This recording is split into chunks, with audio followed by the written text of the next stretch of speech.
Into the Nexus is a production of amove.tv. Bookmark Amove TV for other great video games and esports podcasts. Into the Nexus is sponsored by listeners like you via patreon.com/ITN.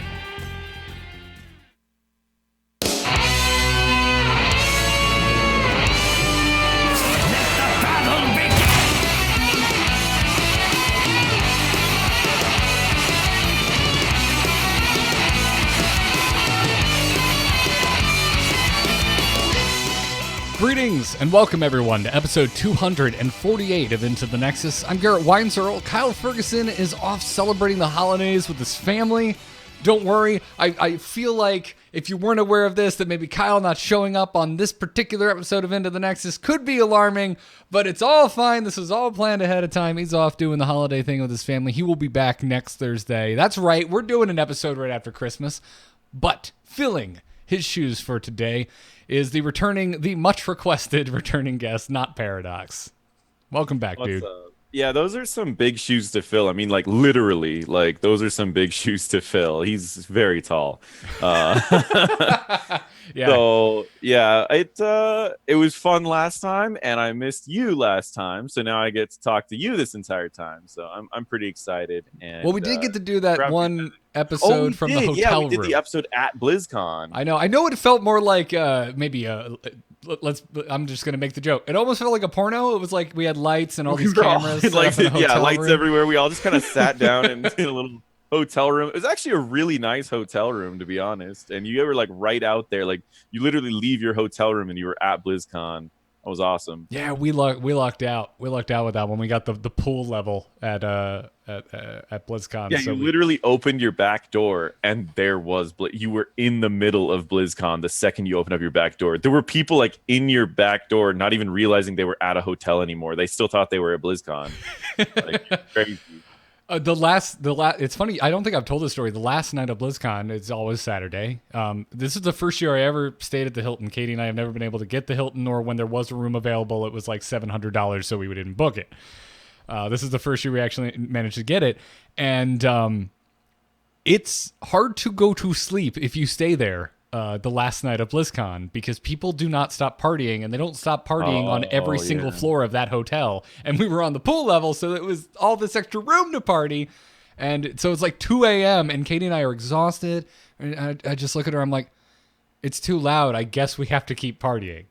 Like I guess there's our excuse. I guess we have to, right? We just have to. No, I legitimately didn't want to. I didn't even really think about that. Yeah, my friends that I went up there with, they were at that hotel partying, even though they didn't stay at that hotel, they were just going from like people's room to rooms, all their friends' rooms, partying in different rooms, and I thought that was the funniest thing. So yeah, that one is pretty crazy. The very first time we it was my second BlizzCon. It was the first one I ever took Katie, who is now my wife too. At the time we were not married. It would have been, I think it was 2011. We got invited to a room party at the Hilton by a Blizzard employee, and we showed up, and it was like those parties you see in movies about partying, where like the bathtub is filled up with ice and in there is just a ton of booze, and it's a single bed hotel room, and it's just shoulder to shoulder. It was actually like that. I've never seen this in my life. This is the first time I'm taking this girl who would go on to marry me to this convention, let alone like a nerd party. And I just walk in, I'm like, oh, she probably thinks I'm so cool, but this has never happened to me before. And then we immediately got kicked out because security showed up about 10 minutes later. Oh, that's rough. That's still cool though. I mean, that adds to the prestige of a party. It does. Have the police kick you out, I get to say that my wife and I got kicked out of the Hilton at BlizzCon 2011. I mean, who else gets to say that? I mean, everyone else at that party, but yeah. But I mean, how many people were at that party? So. Yeah, I think there's still a few enough you could still toss that on your resume. I never thought about putting that on my resume. It is on my business card though, so you know. that works. Yeah. Well, hey man, you know, you agreed to come on before news broke last Thursday about HGC, and we were kind of. The next message I sent you, I think, was, boy, The tone of the next episode just shifted dramatically. I'm pretty sure I just responded with a frowny face. I don't even think I said a sentence. I don't think I said literally anything. I think I just responded with a frowny face. Yeah, I can confirm. It was like an emoticon too. It was old school. I loved it. But honestly, I don't think the tone is going to change as much because the game does move on. We already have a balance patch to talk about today, which is a standard fare for this podcast. I feel like, correct me if I'm wrong, listeners of Into the Nexus, but I feel like the large majority of folks that download the show, they probably do it just to catch up on the patch notes while they're working. Yeah, I mean, I did that for a while. I mean, before I started doing my own, I didn't actually really pull up a lot of the patch notes to watch it myself. I just kind of caught either your podcast or sometimes like Core would do it a little bit. But yeah, so I think that's a definitely. And I haven't done a podcast video a patch notes video for this patch yet. I read through all of it, and I was going to, and I didn't end up doing it. So I'm excited to talk about it. Yeah, me too. So I guess let's just get right into the news because some of it does tie back into last week's announcement. We're on, boys! Ha ha! Let's liven up this place! The moment is upon us. Yes, I'd mana tap that. So last week, but it's funny because did you listen to last week's episode by any chance, Paradox? I caught the very, very end of it, and it was literally like I was on a work call, and I caught the very end of it, and you guys weren't talking about HOTS anymore, so I did not watch enough of it. No. Gotcha. So we did an entire episode, and it got posted right as that news broke. Right as the letter from Jalen Brack went live, and then Kyle and I are like, well, crap, we have to turn the stream back on. So we turned the stream back on. We recorded like a 30-minute talk of our just gut reaction to this letter. Then we tacked it onto the very end. So if anyone's listening to this episode thinking we're going to talk about it, you should actually go back to last episode and go to the last 30 minutes if you missed it. But it was a weird week. But so we got the Brack letter. Summation, if somehow you missed this, HGC is no more, and for some reason they informed us that they're pulling developers off the team. The more I've sat and stewed on this letter, NotParadox, the more I wonder why they even bothered telling us that. Yeah, I think that's the part that, like, if it was just HGC's gone but we're still looking forward to building up the game, that was all good. When they then announced that a lot of people from the teams were being moved to other games, is what scares people the most. Is we don't know how many are left. Now, I've been talking to my few of my friends at Blizzard, and I've been kind of confirming which ones are still on HOTS and which ones are moved to other projects. And it's weird because there's still a lot of good people in the game, which surprises me that they even made that announcement at all. So that's where it was a little weird to me, I guess. Yeah, the tone of the letter is so dour. That, and I read it, and I've been giving the Brack letter a lot of heat on any show where it comes up this week, and I stand by it. My opinion of Brack's letter has only gotten worse as time has gone on, because it almost seemed surgical in the way that it damages the world for content creation, or just the community in general. Like, anyone who's invested in this game you are completely sane if you're doubting the future of Heroes of the Storm after reading the Brack letter. Yeah, it is a very dire letter. It's pretty crazy. I mean, between his and the next one that came out, because the first one was the HGC announcement, and then right after that was the announcement that was like, we're also cutting down the teams. Well, it was all in the same one. Was it? Okay. Yeah, I might have had it split, because I know there was that, and then there was another announcement after. Well, but I know the first announcement was the main one that covered everything, and it was just odd how much was in there that really did it, and it's rough. And I wish they would have came out with some, like, I was talking to someone, and they pretty much said that they are the worst at delivering bad news. Like, every time you deliver bad news, you should also deliver like some good news, right? Like when Diablo Immortal came out, they could have like done a small teaser for like Diablo Fenris, or what what's being called Diablo X. Which is supposed to be Diablo Fenris anyways, which is their new like Diablo project. It's supposed to be darker than Diablo 3.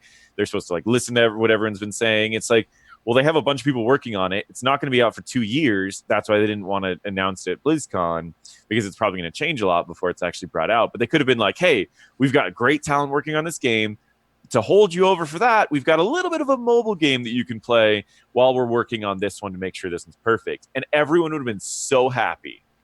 Same thing with Heroes of the Storm. When they were like, hey, we're cutting down on HGC. However, we do want to keep this scene going. So we're going to be looking out for a tournament to be sending a bunch of money over, sending a bunch of talent over. Let's see if we can get this rolling without having the actual HGC thing that's costing us more than it's making us. Like, they could have done something in a way, or just said, hey, we're going to pull back a little bit on the pro scene and we're going to push way more into making this game better. And if that creates a much better pro scene, then we'll go right back into the pro scene. But we really want to focus on making a great game first rather than a pro scene. And if they would have done that, I think everyone would have been way more happy than they were mad. And the problem that we're having is just that they don't know how to announce bad news. I don't think. I'm not sure either. I mean, Hearthstone had the same issue with announcing that tournament mode was no longer being developed earlier this year. It was, I mean, I feel like they tried. They were like, hey, here's 25 new ranks for new players. And it's just like, wait, but tournament mode is for the hardcore and this doesn't affect us. So it's been a weird year for messaging at Blizzard. And so it seems like with that Brack letter, it like, I can't help but look at this like there's a schism at Blizzard. Like that's from the outside looking in, it seems like there's the Heroes team and then there's the management. Like there's the upper echelon of those running Blizzard, and it seems like one hand isn't talking to the other, because I have no confirmation of this, by the way. Everything I'm about to say is conjecture. It seems like, from the outside looking in, that Brack letter came as a surprise to the majority of the Heroes of the Storm team. I can do a little bit. I need to be careful what I say, because I didn't like say on the record for anything when I was talking to people I knew at Blizzard. But what I can say is that from the week after BlizzCon, all of the Blizzard employees didn't know anything about this. In fact, they said that HGC was a success and they were making more money this year from HGC than they've ever made before. And so then they all were planning on doing things like myself and Kala both heard things that they were going to be working with us on. And then even just a little bit after that is we started getting a little bit of silence, which was weird. And as far as I knew, even at that point, as far as they knew, HGC was still on. They just didn't know what the funding was going to be yet. And then suddenly it was gone. And when I talked to the people that were on the HGC team after the announcement, they're like, yeah, we're moving over to this game. We don't even know what position we're moving into. We were just told we were moving over to this game. And so that everyone on the HGC team didn't even know until recently. So I know 2 people, from my understanding, ended up just leaving Blizzard, and then the other 2 moved over to other games. But I don't know how much of that's announced yet. I mean, most of the employees have made announcements already. So yeah, and so that's where my brain's been recently. Once I kind of got over what I think is the worst part about it, I think what most of us agree is the worst part about it is that so many people who worked at the HGC are now out of a job. Once I got past that point, my brain has just been stuck on just the marketing strategy of this. I don't understand it. I'm not sure how we got to this point. And now it seems like the team is in walkback mode, because the day after we got a letter from Kaéo Milker, which was significantly less doom and gloom. It didn't seem like he was holding back, because he did open with what it seemed like the bad news. It seemed like he's like, if it had a title, it would have been good news and bad news, but I'm going to start with the bad news, because he got in and he said, quote, "I'm disappointed that some of the exciting plans that we have for 2019 will have to change." That's a direct quote from Milker's letter. But then he also went on to say, and I'm just going to read direct quote here in case you haven't heard this. He said that the team that remains dedicated to Heroes of the Storm is a veritable who's who of developers who have been driving every facet of the game from the very beginning. From people you know and have seen speak publicly about the games for years, to those who have poured their hearts into it from behind the scenes. In short, we're continuing to develop the game with an incredible team that has the experience and passion required to support Heroes of the Storm well into the future. The Heroes of the Storm team and I also have an opportunity to rethink things and reprioritize, because now more than ever our charge is to focus on taking care of you, our players, and to channel our energy into keeping the game dynamic and fun. This means we're still committed to regular hero reworks, themed events, and even new heroes. We're setting our sights on the new goals and timelines for what we want to do with the game from here on out, and we're eager to share those plans as soon as they're finalized. So, to me, I look at this Kaéo letter, I'm like, add a bit about HGC being canceled, then this is the way you should have delivered this news. Yeah, and I think that's really what they should have done was like, hey, we see where our game's going right now. If you look at like the trends, like I like to look at the trends of a lot of games, see what people are looking for on YouTube, see if there's more or less people looking for stuff. And when I was looking at the trends for Heroes of the Storm, it wasn't a downward trend. But then there was a big spike when the game launched, and there was a big spike around 2.0. And I was like, this is what we needed, was for them to say, hey, we're rethinking things and we want to reprioritize things. And we want to find out how to get this spike back. We want to find out what we can do to bring back all these people and to possibly get a lot of new people. And I think that is what should have been announced. Like, hey, we're cutting down on the things that we don't believe are working and we want to focus on things that are working. But instead, we got that first message that was just pretty much, we're cutting down on everything. And that's what really scared everyone. So seeing this is a lot better, and it makes me a little bit more optimistic. Yeah, this to me makes me think, okay, they're not going into maintenance mode. Because my thought after reading Brack's letter was, okay, we're going to become Brood War or Warcraft 3, where you can still play it, but there's nothing new coming anytime ever. Yeah. Besides maybe a balance patch once a year. And now Kaéo's letter here, and also my talks with folks that work at Blizzard, is that no, next year is going to have a ton of new content for the game. Yeah, I mean, that's the thing, is like they still have animators that work there, they still have artists that work there, they still have a full dev team of people who are working on the programming side, everything in the back end. I knew 4 people on the balance team. 2 of them are still there, and they said that they're trying to bring on another one right now. So it's not necessarily that they're also done with everyone. They're still looking to bring on more people to the HOTS team. So if they're actually willing to bring more people onto the HOTS team, then that means that they are not just stopping, which I think, like, if a game's just going into maintenance mode, they're not going to hire anyone new. They're just going to grab people really quick to work on things and then move them away. So I thought that was kind of fascinating to see that they're actually also hiring someone. I don't know how much this. I'm sure if we checked the thing, there's a job listing. So I don't think I'm confirming anything that wasn't confirmed, and I'm not mentioning any names. So hopefully I'm not getting anyone in trouble. But really, like, I don't think it's as bad as everyone's making it out to be. Sure, like, I don't know if you saw the thing that happened this morning that was a little scary to see, but they did like all the holiday sales, and they had the new graphic that showed all of their games. And in the new graphic that showed all their games, Heroes of the Storm wasn't even in the graphic. I did see that, yeah. And I was like, okay, that's a bit scary. Like, I'm going to give them the benefit of the doubt and just say that, like, they're still transitioning some people around so they don't have someone to set up the new sale, because they are moving people around all of the areas. I know one person got moved from being a game designer and got a promotion to a lead role. So I think everyone's getting moved around right now. Whoever was in charge of setting up the sales, probably they just don't have a new person in that position yet. So I'm going to give them the benefit of the doubt and just say that it's that. But it is kind of it was a little scary, and it did, yes, it hit Reddit and all that. So once it hits Yeah. Reddit, you know what's going to go on. I haven't checked out the sale though, but is there even anything for Heroes of the Storm? Because Heroes of the Storm, everything is handled within the game itself, and not That's really. the thing, is there is a sale in game. There's no special like winter bundles, but they still do like their weekly sale, and that's Yeah. all they really did for a lot of the other games. Is like, oh, we're just doing a sale, we're just calling it something special, and we're posting it on the main site. So I think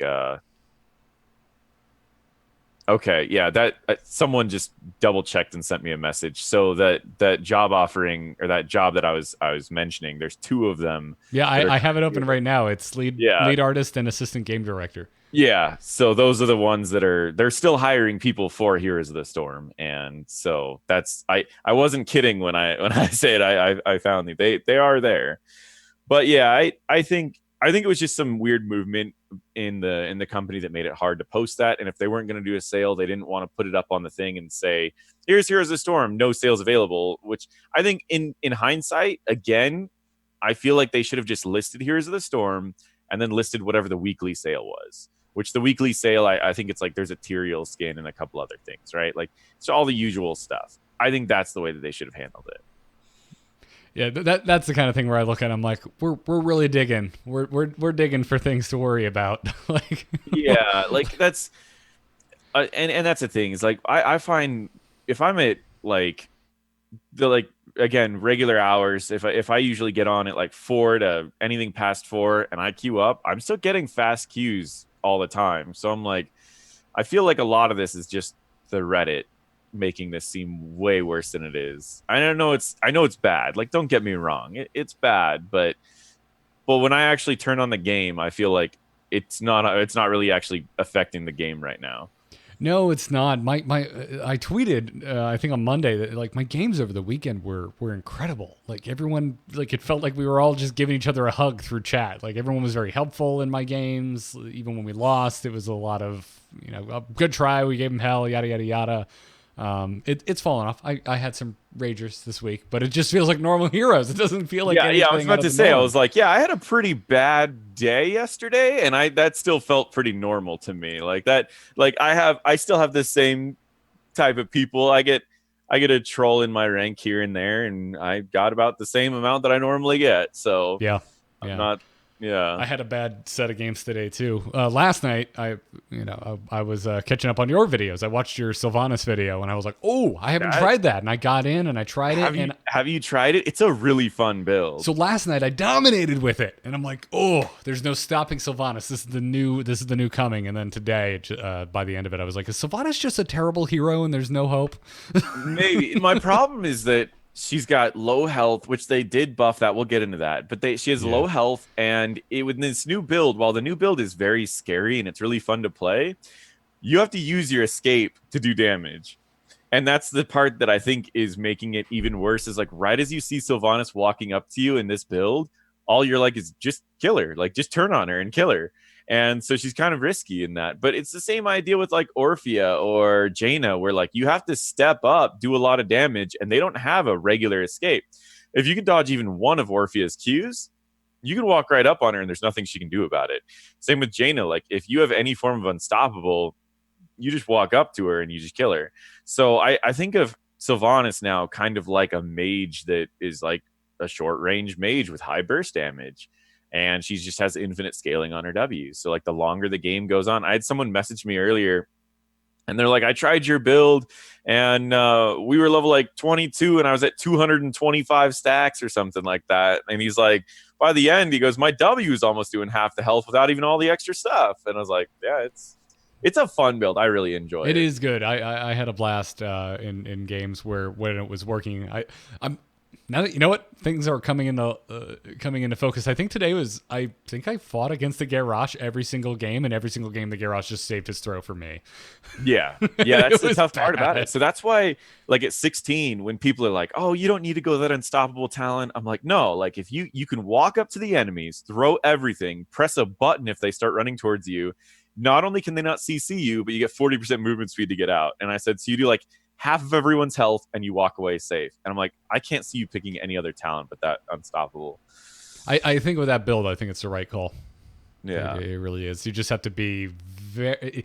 it seems like a harsh shift in your play style throughout the whole game, because the second you talent into your haunting wave, adding the 3 stacks of the trait, you're playing very safe until you get that unstoppable, and then it's like suddenly the switch is thrown. Then you play really aggressive. Exactly. Yeah, I saw a couple of people playing variations of it where like 13 instead of the armor reduction, they get like the more ease, so you can like do the combo and E into them the first time, and then you can E away from them. And I was like, that's cool, except for the fact that you have to activate the E the first time, which you're probably using it through the enemies. So there's a chance you die before you get the second one off. I'm like, that's scarier than me just like using an E and walking away. That's way scarier. So I was like, I don't want to do that. So I just did the armor reduction, and that's more burst anyways. Like I can blow up one person. So yeah, I only like the resetting E for cleanup. Like if I'm in a position where I know I'm going to be doing a lot of cleanup, that's the only time I really like that talent. But you could definitely see that. Yeah. Anyways, back into the news. Some community esports has already been announced. Heroes Lounge is putting together a crowd-funded tournament in the wake of the HGC news. They said, quote, Heroes Lounge has grown to be the largest Heroes of the Storm amateur league worldwide, with more than 350 teams and thousands of players competing in both Europe and North America. And this isn't actually, this isn't even the first time we've mentioned Heroes Lounge on Into the Nexus. We had a listener by the name of Koo who brought up Heroes Lounge a couple months back. And if you don't remember, he wrote in to tell us that they were expanding from Europe to North America. Their North American expansion is actually a relatively new thing. Mm-hmm. And this listener, he just had so many good things to say about the league, and said that he has gone from Gold 3 to Diamond 2 since joining the league. And now they are introducing a new league, which they're calling Division S, and it's where the top teams from Europe and NA will compete within their region. They also mentioned it's going to be a round-robin format. Teams can drop out of Division S via Crucibles. It's going to be casted by Caldor, and sign-ups for the qualifiers open in the beginning of next month, at the beginning of the new year. So keep your eye on it.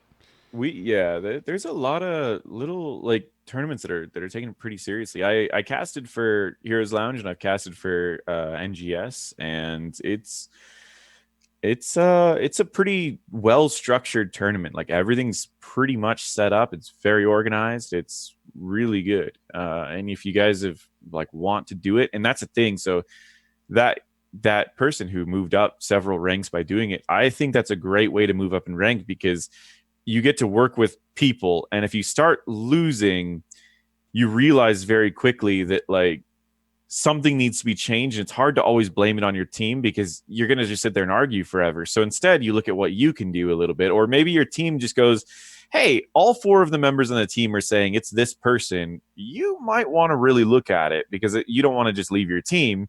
You want to make sure that your team stops blaming it on you. So you're going to fix everything that you can until it's someone else's fault. And so everyone does kind of improve very quickly as you're all working together to improve. And you get to play against people that are more serious, because I think that's the other challenge, is that when people will play like unranked, they'll be like, oh man, I do really well in unranked, or I do better than my friend that's Grandmaster in unranked. I'm like, well, is your friend that's in Grandmaster really playing seriously in unranked? Like, so you actually get to play with 5 people that are all trying seriously against 5 people that are all trying seriously. So I think joining one of these teams is really a good thing to do. Yeah, and they're currently crowdfunding a prize pool. Their goal is $10,000. They've already raised over $7,000. I think this announcement's only been up for a day or two. It's through Matcherino, by the way, so if this sounds like something you would want to support, I've got a link to the Matcherino, to the crowdfunding campaign in the show notes, or just look for Heroes Lounge over on Matcherino. But we'll definitely be keeping an eye on this. And it's not the only thing, it sounds like, that's kind of brewing in the wake of HGC going away. We've heard of quite a few, different esports talent that are sticking around. Sadly, the announcement was made that Fnatic is disbanding, but Bakery tweeted out that he's actively exploring ways to create a sustainable competitive scene for Heroes Esports. Kala and McIntyre are staying, they've tweeted out, and both have been streaming. And then we also got hints from Reynad about something from Tempo Storm. Yeah, I've heard about all of these, and I know Bakery's kind of on the same stage I'm at right now, where we're working on things that are kind of on our own, but we've also said to everyone, hey, we'll help wherever you need us. So I know both Bakery and I have both approached Heroes Hearth and Tempo Storm to assist in theirs, and we also have been planning on doing our own little like tournaments. And so we're kind of on the same stage there. I haven't talked directly with Bakery yet about all of this, but we did say at BlizzCon we were going to be messaging each other. So we'll see how that goes. And but yeah, I think the Reynad one's interesting. Tempo Storm and Heroes Hearth are really interesting when you come to these tournaments, because a crowd-funded tournament can only go so far, in my opinion. And I don't want to be like the naysayer here or anything, because I will gladly help them out and I will gladly donate. My problem is that there's no incentive to donate. So you donate to get to watch more things, and then that's pretty much it. Like, you don't want to keep donating $150 every season, and 10,000 is a good prize for people who are still hobbyists playing this game, but it's not big enough to actually bring any pro to the game, because they were making 10,000 a split, which is twice a year. So what needs to happen is, like, Tempo Storm, for example, could run a very big prized tournament, and they can make a lot of the money back with all of their sponsorships, because their sponsors pay them based off how many views all of their content and stuff makes. So if they run a tournament that gets 100,000 views, well, now Red Bull's going to pay them a couple $100,000, and now they've got this huge prize pool that they can use, and all their other people can do the same thing. All their other sponsors, they can sell a lot of t-shirts, they can sell all these things. So that's where you can get a sustainable tournament, something like that. And I think that's essentially what we need to really bring the pro scene back, is these Heroes Hearth and Tempo Storms to really push forward and get something big out, and then get the big names like Caldor, who's willing to do anything. He's going to join all of these things. You've got Bakery, who's willing to join all of these. So I think that's really what we need. And that's, to be honest, that's what it looks like is what is actually going to happen. Like, Reynad's looking at it very seriously. He's been running the numbers to see how many viewers these tournaments have been getting and what he can do with it. And Reynad's been one to pick up sponsors for very small viewed tournaments. Like, he ran some of these own like little Hearthstone tournaments and Magic tournaments that got very little views, and then the next time he ran them, he had like 5 sponsors for them. So he can take a small number, and it wasn't a very small number. I mean, the HGC said they had anywhere from 35,000 at one point. I think they said they peaked up at a couple points above 50,000, but overall they saw a few 100,000 people watched all of the finals of HGC. So it's definitely something that the sponsors would be looking at. We just need people who are already talking to these sponsors to be like, we want to do something here. And it could be bigger than it ever was before. I personally thought that here HGC was doing the tournaments wrong. And it's going to sound a little weird, but I felt like we had too many games that it was hard to tell when we had the important games. Like, every time I went on the weekend, there was like 40 games going on, and half the time you didn't know if it was like some small team versus some small team, or some small team versus a big team. And everyone was just getting like stomped back and forth. So we never actually knew when there was a really good game versus 2 really big teams. So I always like to use the example of like less is more. If we saw less of it, we'd be more interested when there was something that actually popped up. And I think that's where we might actually be able to redo this and get more viewers than they even got. Because 1, we have the community actually in it this time. And 2, if they do it correctly, with the correct amount of content coming out and the correct amount of information and all that, we can get way more viewers than HGC even got on their major events, which is going to show sponsors even more, and more teams will want to get into it as well. So I think it could be a good thing for the game, or like a really good thing for the game. It's kind of where my head's been at as well, is that you can look at this as an opportunity, as hard as it is for the HGC news to hit anyone that was actually working within HGC at the time. But for Heroes as a whole, it could become something better than it was before. And digestibility, the challenge of digestibility for esports is something I think most esports are still contending with. While it's not going away, the Hearthstone esports is getting a major overhaul for next year. Mm-hmm. And we still don't know what the format is. Yeah, Hearthstone. I mean, they just got $4 million more into their prize pool, so that was what the budget said, and that was something that was. So I don't know if you saw the Well, leaked budget. I think it was two more because it was Was like it it two was more? two this Okay. year, and next year it's like four and change. Yeah, the leaked budget came out for like kind of what a lot of the games made in the quarter leading up to BlizzCon, and it was kind of fascinating to see um, how much a lot of these games were making, and it surprised me even further because the leaked budget for the quarter said that Heroes of the Storm made anywhere between 35 and 65 million in gross, and I don't know how true any of this is. Do not take all this with a grain of salt. And we did some paper math after I was talking to a couple of friends that were that had worked on accounting and all of that, and they said that we kind of ran some numbers at the events, how much they were paying the casters, how much they were paying all the pros. That HGC probably cost about $6 million. So it surprised me that they even dropped it to begin with. If they were making that much, for a game that makes that much money, to pay 10% to keep a pro scene alive seems like a very small price to pay. And that's what surprised me a little bit. But it might have just been a sudden thing where they just needed money all of a sudden and they couldn't afford to pay all that out waiting for the pro scene again. But I don't know. It was just interesting. I thought it was and again, I don't know how true any of this stuff is, but Right. I mean, half these leaks are wrong and half these leaks are way off. And that's a really wide range, like 35 to $65 million. That sounds like they have no idea, because usually if you look at like a budget for a game, it's within about like, it's like a 5% margin of error, maybe. So if something might say like between 35 and maybe 40,000 or million or whatever, but I've never seen it where it's 35 to 60 million. But that was the leak, and I don't know. And that's a quarter, so they could have been making that 4 times a year, which means that HGC wasn't even 10%. So I have no idea what's going on. Well, I mean, the other question too is what does it cost to run the team, like the development team? That's well, I mean, yeah, that's gross as well. That's before they put out all of the extra the pay. I mean, they had from what I could tell at BlizzCon, they had 100 people on the staff for Heroes of the Storm. And so because they took that picture and they said that was the majority of the people on the staff, and that was even missing some people that I knew that were on the staff that just weren't there at the time. So I thought that was funny, but they had like 100 people, and if you imagine average salary, it's a decent chunk of money. I mean, I think the average salary there is probably within the 50s. So let's get out a little calculator. Let's have some fun here. So because I can't do basic math of adding 2 zeros onto 50,000. That's $5 million right there for the team. And then you have the $6 million from HGC every year.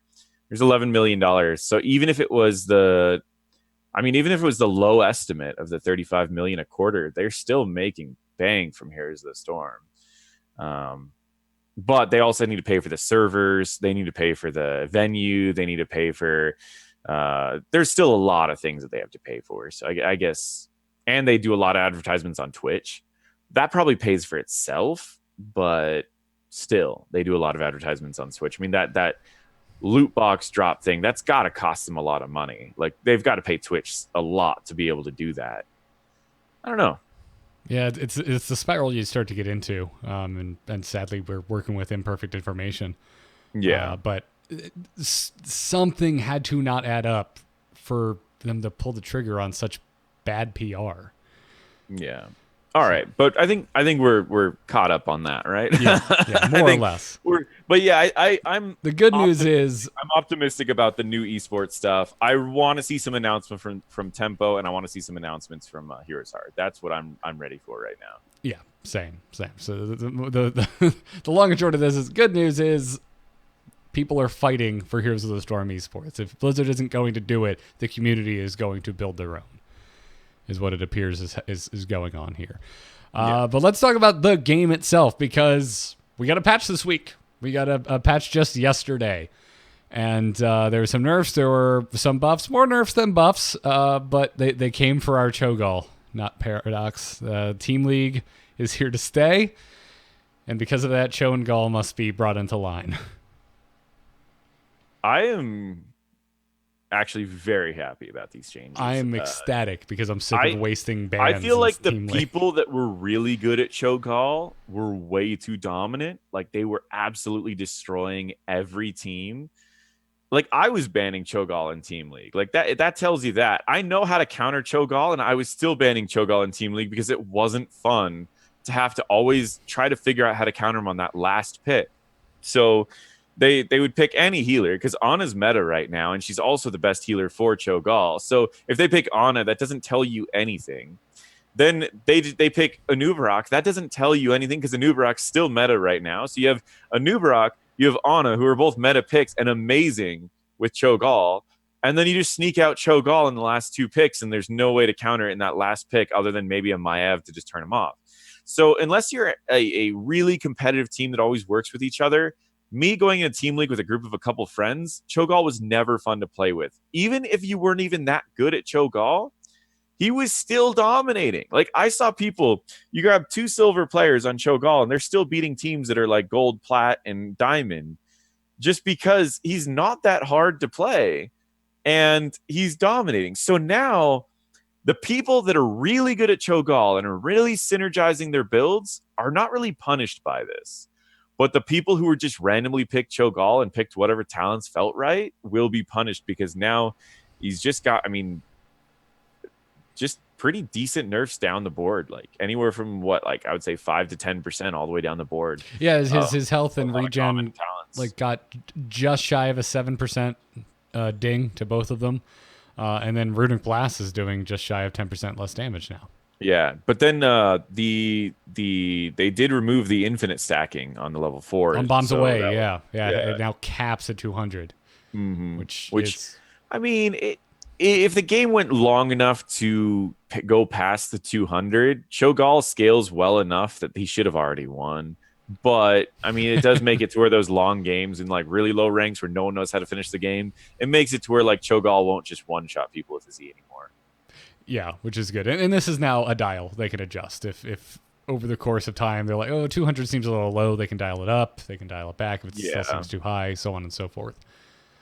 So it seems like a decent change overall. I think so. I think I agree with the Cho'Gall changes, and I know I will probably get some hate for that because I saw the Reddit and everyone's like, why did they nerf Cho'Gall? It's the only character my friends and I like to play, and I was like, he has a 67% win rate with people who actually do the correct build. Like, there's no other hero that has that and has ever had that. Like, can we talk about that first? And this is the exact build that they nerfed. So, and it's still going to be very dominant. I have a feeling that even with these nerfs, if you play that build well and you work with your team, like whenever I played Cho'Gall, I won like 90% of the games I played Cho'Gall with, and I never pressed his trait once. I just gave it to the other person and never touched it again. And I was like, and we were still dominating. Like, I want to see people that are really good at it, and I think those people are still going to dominate with it. It's just that I don't know. I think Phoenix got close to that win rate when he was first released. Yeah, there was a couple. Maiev's first release. Oh yeah, she had armor. She had literally everything you would need on a character and more. God, and her health was like almost the health of a tank. And yeah, Maiev was ridiculous. Her patch notes really look funny.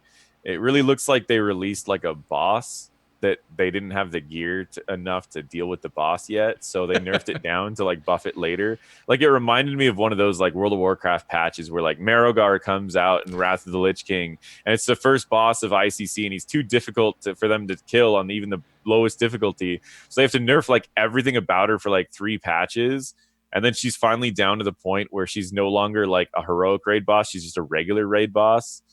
And then they're like, okay, we could probably still nerf her a couple more times. Like, that's Maiev. Speaking of that, Orphea is up on the chopping block as well. Her health and regen is also down a little bit more if we're looking at percentages than Cho'Gall. Just over an 8% reduction on both of those. But the big thing here is a big damage nerf to Crushing Jaws. Let's see, where was it? I already lost the damage is down almost 10%, and the stun duration is now only half a second, down from 3/4 of a second. Yeah, I think there are two nerfs out of this patch for Orphea I completely agree with. Then the others I feel might be a little too much. So the Crushing Jaws definitely needed the nerf. It was a very strong ultimate. Once people got the hang of it, they realized how good it was. They had to lower the cooldown or increase the cooldown.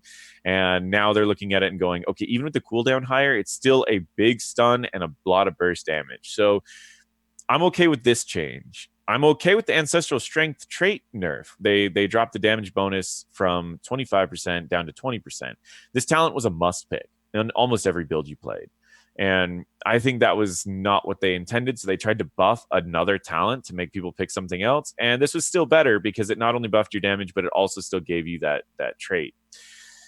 So I think this is a good change. The other changes that they did to her, I'm not sure. I think it might be a little overkill, because like lowering a health on someone who has this low of range is always pretty risky, because it puts her in this mode where like you charge in to do your combo and then you just get like sneezed on and die.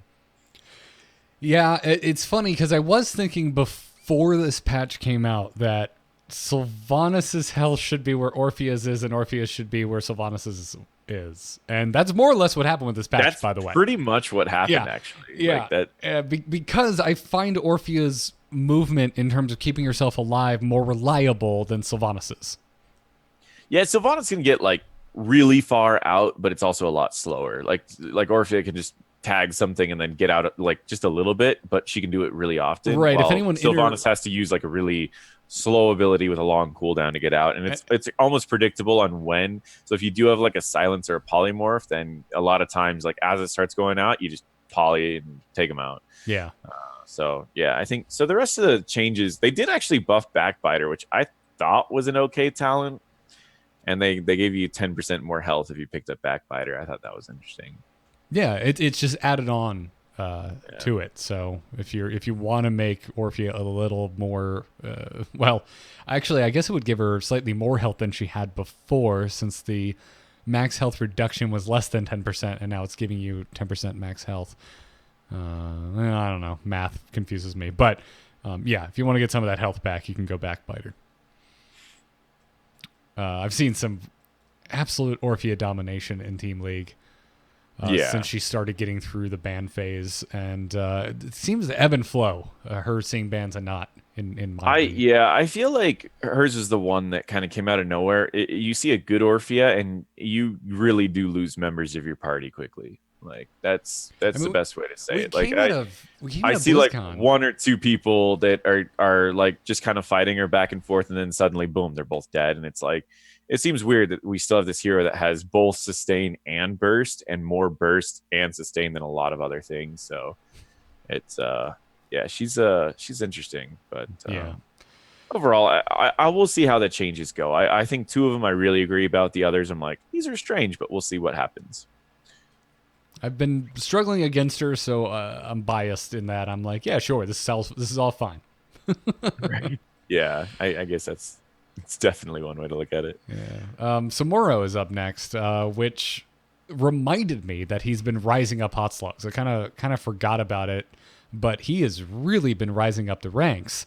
And according to the devs, it's because of folks that are very good at managing his illusions. And because of that, Illusion Master and the level 1 talent Way of the Illusion are seeing some very noteworthy nerfs. Illusion Master getting 2 seconds adding on to its cooldown, and it no longer grants Samuro that bonus basic attack range. And then the bonus attack damage on Wave of Illusion has been halved.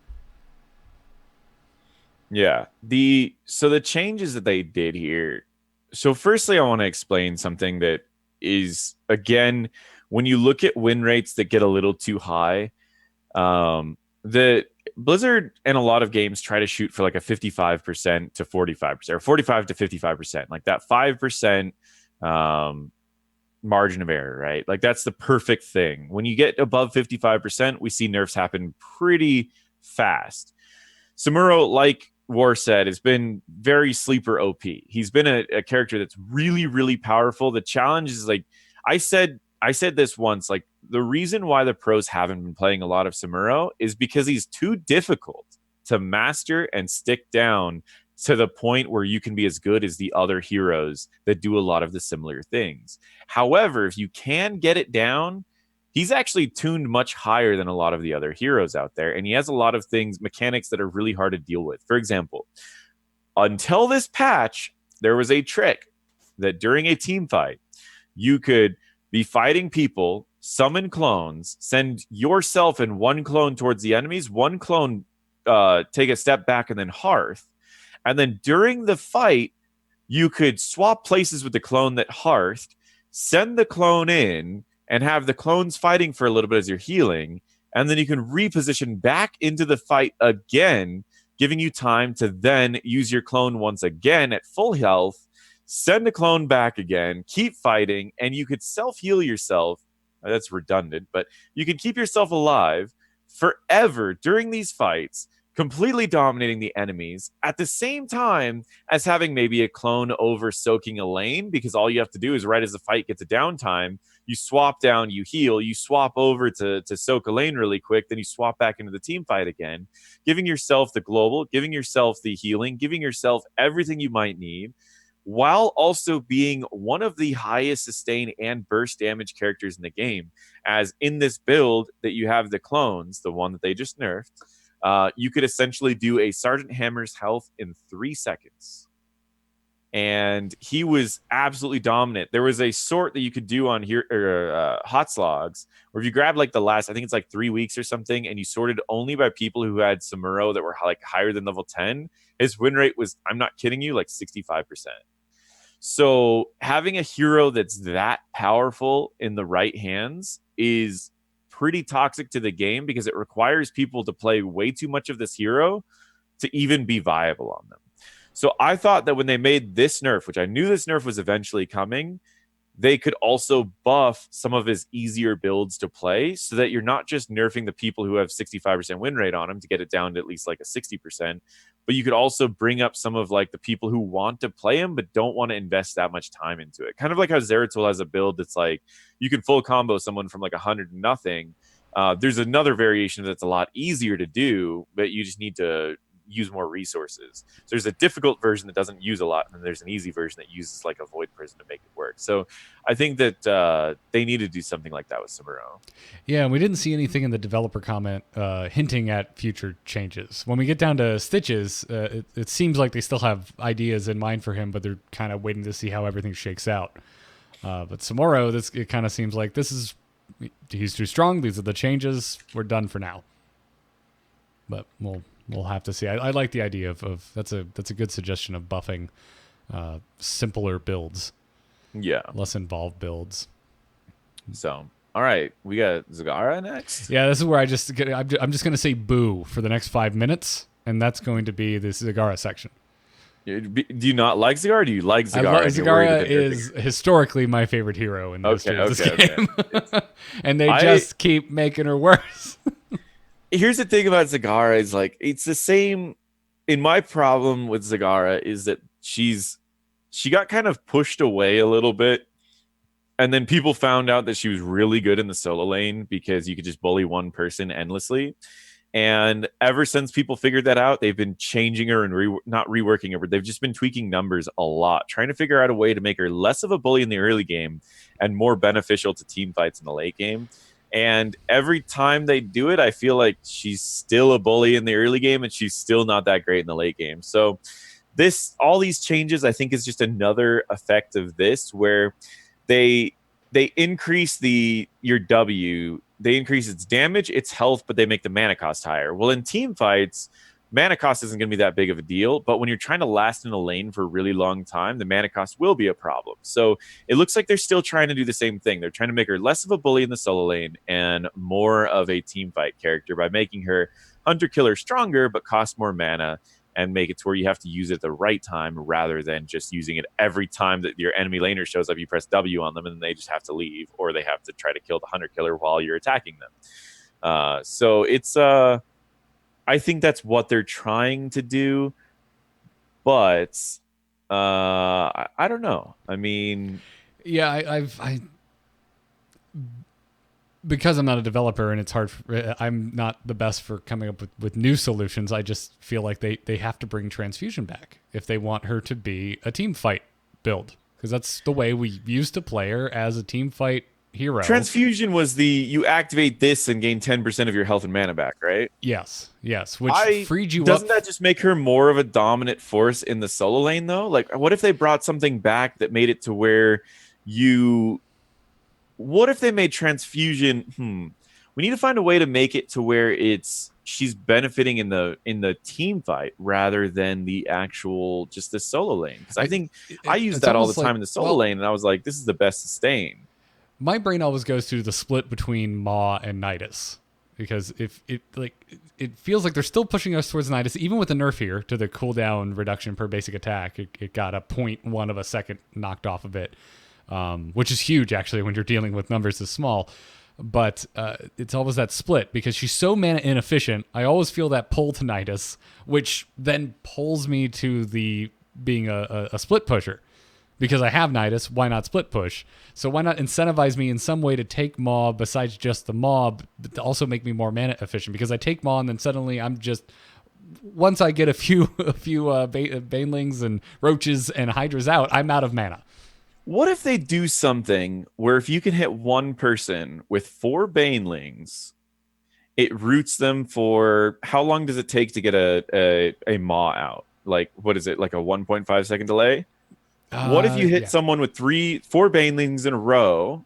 So if if the same target is hit by all 4 banelings, you get a root?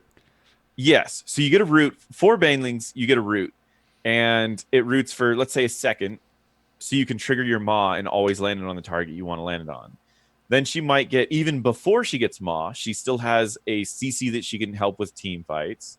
And once she gets her Maw, then you can combo it with your Maw, and then you can get your Q back off cooldown. So when the Maw ends, you can hit them with 4 more banelings and root them again. And you could splash it too. Like, say they get hit by a Deckard root, you could splash 2 people with your Q, hit them with 4, and then they get hit by another root. So that's my thing, is we need to give her a team fight that doesn't affect the solo lane, because in the solo lane it's easy to dodge the banelings because you're only paying attention to one skill shot. So you wouldn't improve her solo lane at all, but you would improve her team fight quite a bit. So they could nerf a lot of her numbers down, and then they could give her a really powerful tool in team fights where she could actually be scary.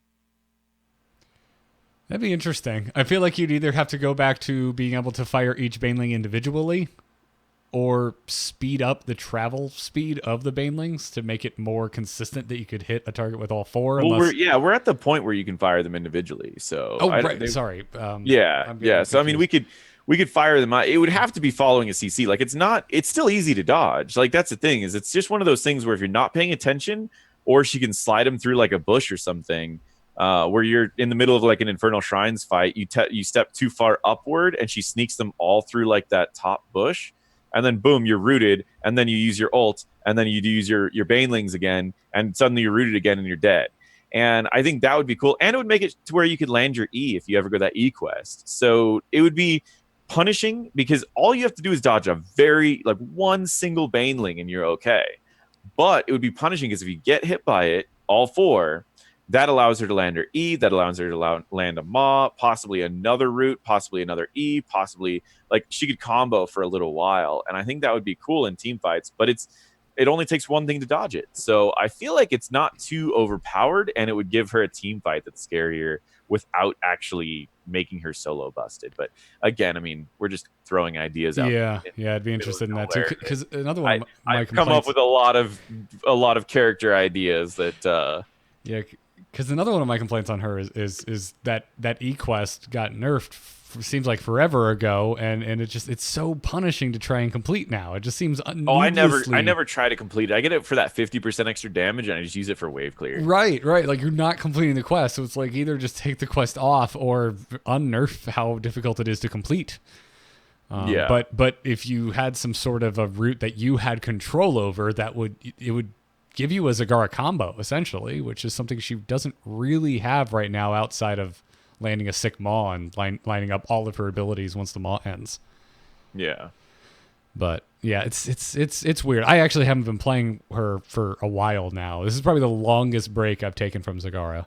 And I know she's moving up the win rates, but I just personally feel like I cannot affect games enough as Zagara. I'm seeing a lot of deathballing still after the 2019 update. Yeah, I mean, I still see her mainly as a counter in the solo lane. Like a lot of people, if the enemy picks like a Malthael or something, you pretty much just pick the Zagara, and Malthael can never get to you, and Malthael can never drain your minions fast enough to gain his life back. So he pretty much just dies, and he beats like every melee hero. So having a Malthael just kind of dominates. She's also pretty good against like Sonya's. Like they said, pretty much with a Sonya, you had to spear the Hydralisk, or else you just couldn't beat a. And if you spear the Hydralisk, then she just walks up and autos you. So there, you never actually beat a Zagara either. You just trade evenly. So she beats a lot of melee things. Yeah. Yeah, I'd like to. I miss breaking damage meters with Zagara. I would like her to become a team fighter again. But anyways, Uther has been rocking the win rates, much like Samuro, since the 2019 update, and it makes sense with the armor changes. But it also makes sense that something needed to be done because his win rate has increased drastically and something is being done. His level 7 Armor of Faith now has a 20-second cooldown, and they've added functionality that it now also restores 90 mana when Uther is stunned, rooted, or silenced. I've actually been kind of on the record to say this is more of a buff than a nerf. It's just on a talent that people are not picking.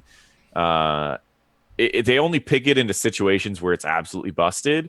And now it's a talent that can be picked in a lot of other situations. Like they use the example of Joanna, and Joanna is the best example of this. Joanna uses Joanna uses a telegraphed ability that you can walk into, heal someone, she stuns you, which then lowers the cooldown of your heal and gives you mana back, and it's a stun that's inconsequential. It's a stun that is kind of hard to follow up because it only lasts 0.25 seconds.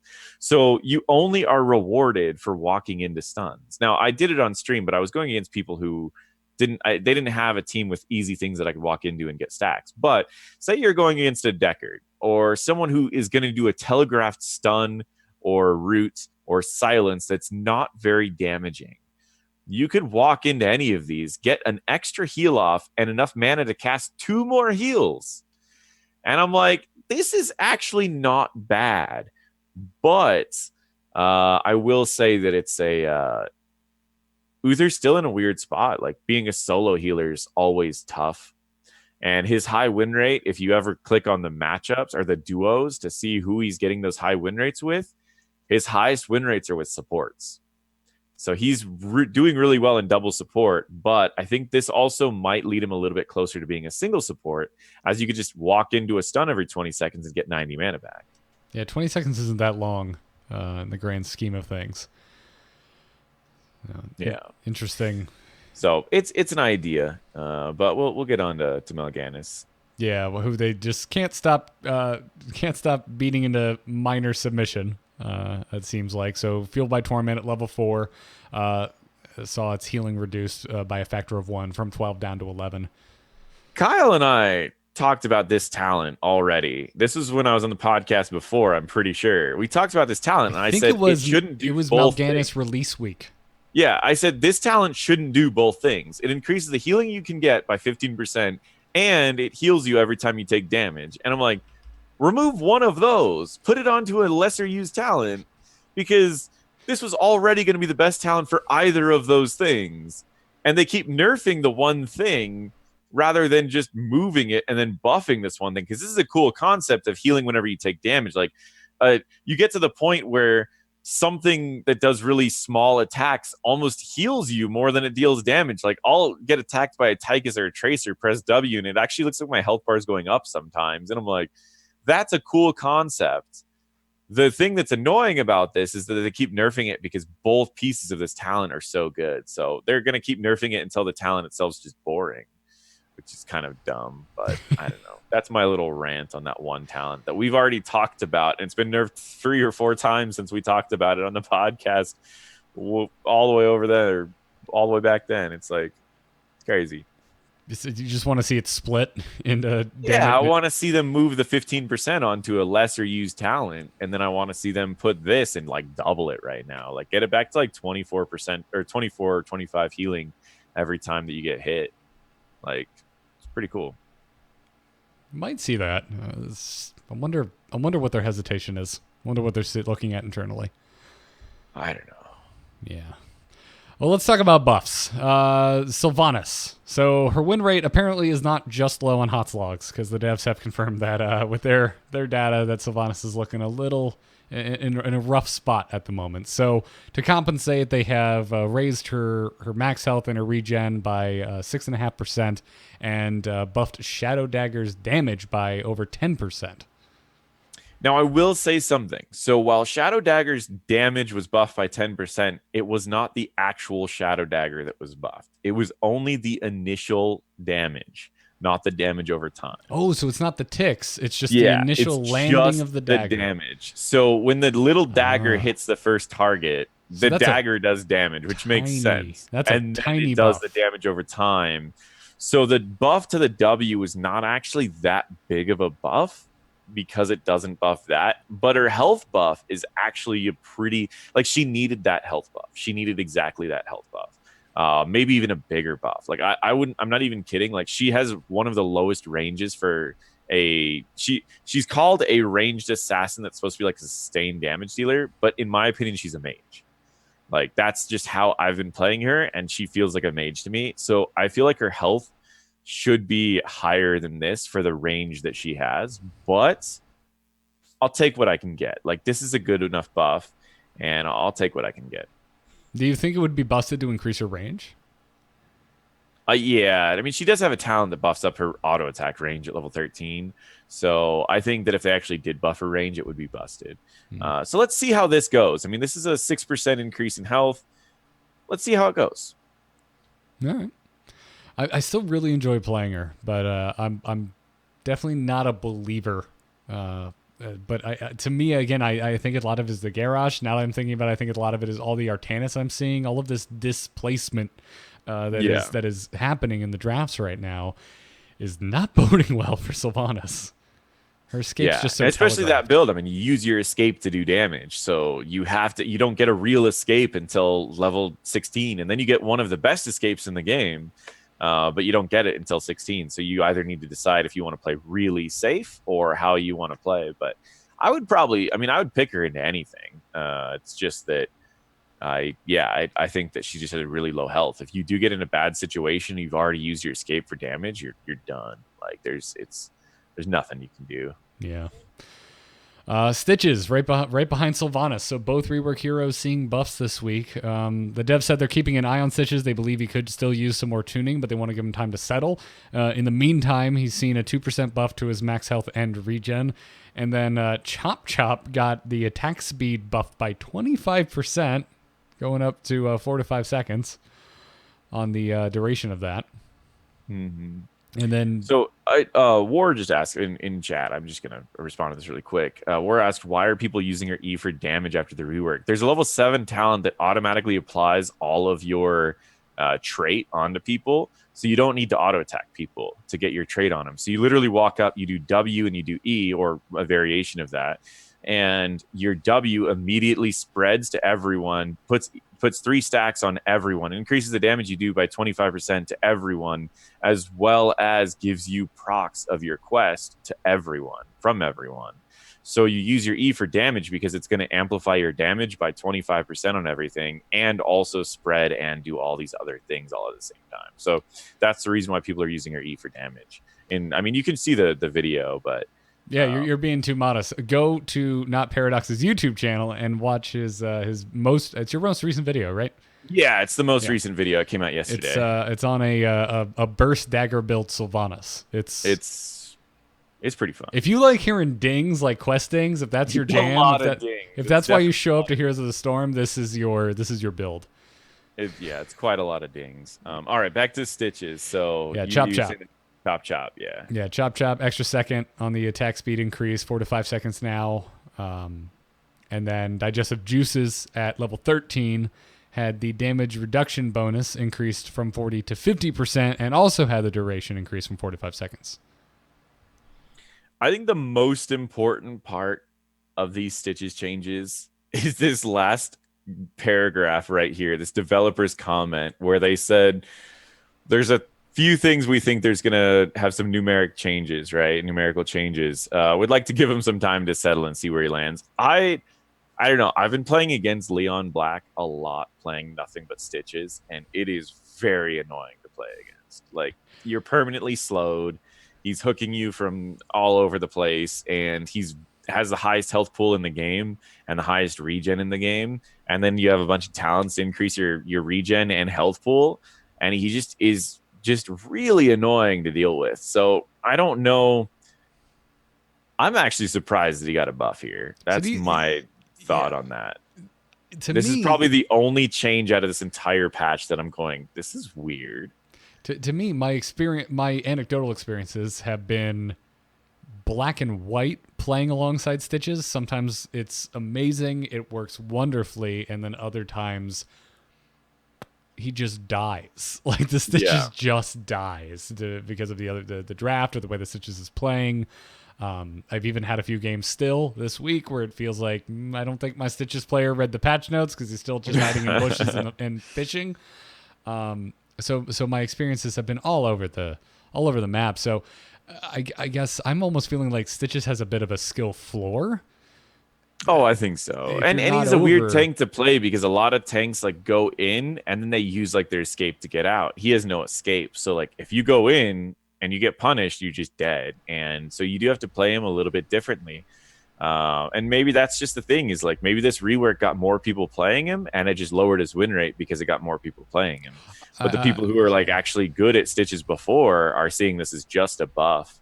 I don't know though. I mean, that chop increase seems pretty cool. The health increase seems weird. Like, he already was the highest health pool hero in the game, even higher than Cho'Gall, and now his health is even higher. I think he needs it though, because as you said, he has no escape. Like, even Arthas has a better escape than Stitches. Like, at least he can root someone that's chasing him down. Or just slow everyone that's chasing him. Like, if you don't get bile on Stitches, you can't even slow everyone that's chasing you. I mean, you could slam now, I guess, but still. Yeah. So I think he needs it. But my experiences have been all over the board playing with Stitches. All I know is that I'm happy in the games when I get a Stitches that tanks. Like, that's what we were hoping for. Like, Kyle and I, when we looked at this change, we're like, sweet, we think this is going to force most Stitches players to tank traditionally.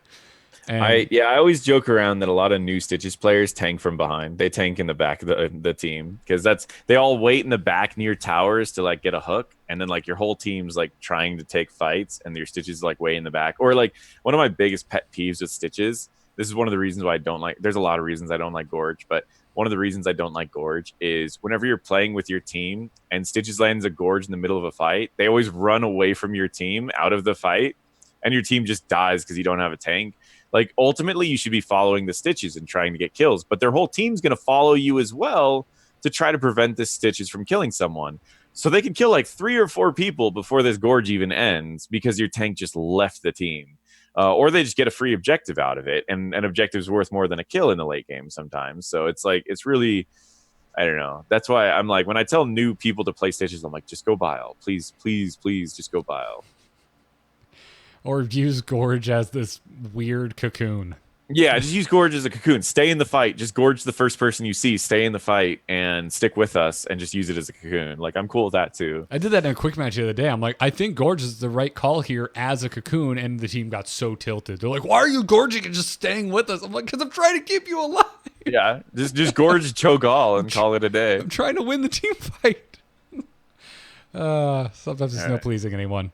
But Diva, pretty minor here. Basic attack damage is up 8% increase. You know, you'll notice that you Diva mains out there. Yeah, strange change, but okay. It's on the mech, by the way. I'm not sure I specified mech. It's just the mech. It's just the mech. Yeah, it's odd change. Wasn't expecting it. I mean, I figured if they were going to do a Diva change, it'd be something bigger at this point. But I mean, okay, cool. The other thing to know about this is, okay, so your mech is dealing 8.3% more damage. which is where you get like 90% of your charge for your bomb, which means that also your bomb is going to charge 8.3% faster. Just so that people know that as well. So it's not just there's certain characters are very hard to balance because their stuff is tied to other stuff. Like Illidan, for example, you buff his damage by 10%, you also buff his healing by 10%. So you need to be very cautious about, did you buff his damage enough to where he can now out heal certain abilities? If he can out heal a certain ability, well, now he's so much stronger because he can survive this, and that is enough for him to kill this hero. His win rate skyrockets by 5% for a small 10% buff. Same thing with D.Va. An 8% buff on mech form is actually pretty surprising. It can be pretty big. It's just tied to so many things. I think I'm about to categorize D.Va into Chen territory, where I don't see her very much, but when I talk to players that really like D.Va, it's like their jam. They're very passionate about Chen D.Va. and D.Va, that's a great way to say it. Chen and D.Va players, like, they really like their characters. Like, they will play them all the time. I played with this one guy, Harb. He will play D.Va all the time, and he tells me all these combos you can do at D.Va. He's like, play Stitches. I was like, okay. And he's like, did you know that the bomb from D.Va's bomb takes 4 seconds and Gorge takes 4 seconds? He's like, so the second you gorge someone, I immediately press my E and you walk them to the center of the bomb, and you will always spit them out a millisecond before the bomb goes off. And I was like, I did not know this, and we did it, and it was funny, and we one-shot anyone I gorged. And I was like, okay, this is actually pretty funny. But yeah, the people who play D.Va, like, I feel like they know everything about D.Va. Like, and same with Chen. It's like the people who play Chen know like every little thing about Chen. It's the craziest thing. Yep. A very, very passionate player base. We already kind of talked about Deckard, but just to reiterate, it's mostly buffs to underpicked talents. The big exception is Super Healing Potion at 13. Got a buff. So the healing is up 25%. I mean, it's like, I think I said this about Deckard before. The problem was Ancestral Healing or Ancestral Blessings or whatever it's called. The thing that gave you everyone the ability to do like AoE auto attacks. And they kept nerfing it. And I said this, like, right when they did the first nerf, I was like, this doesn't feel like a level 13 talent. This feels like a level 16 talent. And Safety in Numbers doesn't feel like a level 16 talent. It feels like a level 13 talent. And I said, if they just swap those, I feel like this character would be way more balanced. And instead, what we keep seeing is they keep nerfing Ancestral Blessings or whatever, and they keep buffing Safety in Numbers. And I'm like, why didn't they just swap these? Like, this would have solved all these problems that they created. Just swap these 2 talents on the tiers and we'd be all good. But yeah, so they're buffing a lot of underused talents. Field Study was one I never really used because you have to land it to get value, and if you land it, hopefully the team fight's already over. But it's a pretty decent sized buff. Like you put 33%. It's a big buff for more spell power. And again, that's one of those things. It's tied to so many things. Spell power is tied to healing. It's tied to damage. Ruby, a pretty big buff. It's a 7% increase, and you could drop 5 or 6 rubies down in the middle of a team fight. Yeah, a lot of this is stacking. Yeah, so all of these buffs are pretty substantial increases, and I think that's where this, like, we will have to take a lot of these seriously. I do think super healing's definitely a viable, like, I'm wondering now if it's more viable than the other talent, as long as you're not in a coordinated team. Like, if you're in a coordinated team, I still think like the bonus damage, the AoE damage, all that is still better. But if you're not in a coordinated team where they don't know when to attack and when not to attack, super healing potion seems really good right now. It's already gotten several buffs, and it's really good. I still don't think Safety in Numbers is the pick, but I still think it's his level 13 talent. But still, the rest are pretty good. Yeah. Well, the dev said this is hopefully to move his win rate back up, because they have admitted that it's dropped more than they wanted it to. Yeah. So, and then you're kind of rounding it out here. Ariel getting a buff on increasing clarity at level 1. The damage bonus when you complete it is gone from 150 to 180. That's a 20% increase. Yeah, I mean, when I first started playing Ariel, this was my go-to talent. Like, I loved the amount of damage you could do with it, and then I realized that it was just kind of slow, so I started using the other one, and I like that one. I think that's more reasonable. With this buff, this actually puts her Q into the range of wiping an entire minion wave around level 13. So, being able to wipe an entire minion wave on a support is very, very good. So I think this may be picked up more than it was in the past, seeing as that's a pretty decent increase in bonus damage. That frees up the chores a bit on the team. Yeah. So I do think, and you also need to remember, this is one of those things that's tied to a lot of other things. The more damage you do, the more energy you get. So if you're now doing 20% more damage on completing that quest, you'll get 20% more energy from that quest completion damage. So it scales into different things. So it could definitely be a pick now. And it could be extra burst. I mean, what I do with Ariel half the time is I slam someone against a wall, they're stunned. I'm going to land my Q in the middle, and that's going to be more burst. So maybe she's more of a burst healer now in terms of like blowing people up by herself. Maybe. I don't know. Yeah. She's been popping back up in my games. She's looking all right. I don't instantly rage anymore when I see an Ariel. No. I guess I should have also filed Uther under here, but I did throw Morales under debatable, whether it was a nerf or a buff. Physical therapy on 7 no longer grants cooldown reduction when removing slows with Safeguard, but they also added a new functionality. It reduces the cooldown of Safeguard by 2 seconds. Yeah, this one is by definition debatable. You are removing a cooldown reduction to give a different form of a cooldown reduction. Pretty much you're removing the cooldown reduction from just removing slows, but you get the cooldown reduction flat on your W. So very debatable. It just makes it where you can get more W's out, but you no longer get rewarded for removing a very specific W. Again, very debatable. I don't think there's much we need to worry about that though. It's gonna be less of a pick against specific things, but it's gonna be more of just a general pick, I think. Yeah. And that's those are the changes.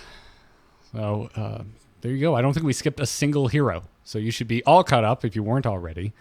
And we're just going to take one email because the show is already going a bit long. But before we do that, we want to thank our patrons supporting us over at patreon.com/ITN. If you like Into the Nexus, consider chipping in over at the Patreon. On this episode, we want to thank some of our newer patrons. Thank you to Kevin D, Nick C, Jake S, Toby H, and Brady S. Thank you all very much for the support.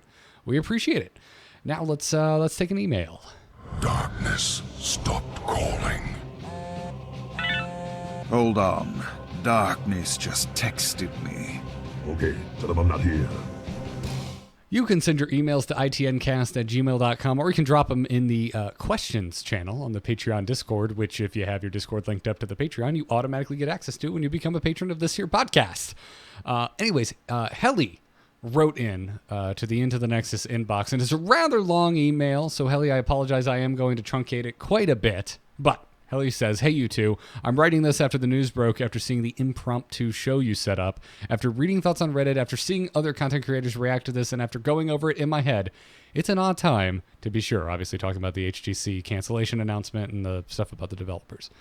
First of all, I'd like to say that you two were a big part of my own Heroes of the Storm experience, since you two made me think in new ways of new things and pushed me to keep challenging myself.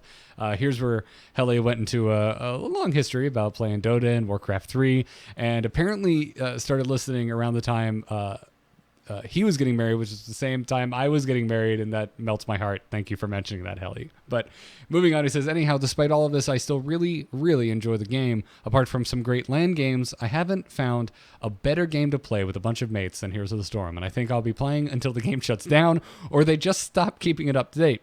I mean, I even made great friends in the game. Some me and the wife have met for a pint or two when backpacking around Europe. In fact, I'm optimistic that now that they're not trying so hard to be a quote-unquote proper hardcore MOBA, they can go back to what made me stick with Heroes, which is creativity. If I wanted to play a traditional MOBA, I could go to League or Dota, but I don't want that. I want the heroes and villains I've grown with. I want different maps, odd and creative heroes to play. Maybe they can get back some of that magic, passion, and imagination from the early days, since they're not so restricted by the pro scene anymore. Anyhow, I don't know what your plans are, but I will stay with you two until you stop. So if you want to surf in the sunset, I'm game. Hell, I'll bring my own silver gold board and get blinded by your way cooler plat diamond boards and have a laugh, as I've often done listening to you two. All the best, and in the words of Kevin, I'll hopefully see you in the Nexus. And I've seen this sentiment thrown around a bit, and so that's why I've included Helly's here, because I think it's a good kind of wrap up of, I've seen a lot of folks say, I'm kind of excited that they're not going to be concerned about HGC from a balance standpoint. And I guess I haven't really thought about it in a while, but to a certain point, I get it. We haven't gotten like a Murky or a Cho'Gall in a while. It's all been pretty serious heroes in 2018. Yeah, I mentioned this about Tassadar anyways, and I said essentially that now that there's no pro scene, we're going to probably see a lot of changes with Tassadar purely because he was an answer to a lot of problems in the pro scene. Same with Medivh. He was an answer to a lot of problems in the pro scene. Well, seeing as those problems aren't as big of a deal in the pro scene because there's no, or in the regular scene, we might see some changes in some of these heroes that are like ultra low win rates, but work for one specific thing in the pro scene. So then they're still really like nerfed, even though they have really low win rates. Deckard, Tassadar, Genji, Hanzo were all nerfed all the time because of the pro scene, despite the fact that all of their win rates are like 40%. And so we may start seeing some buffs. We may start seeing some really interesting things come from these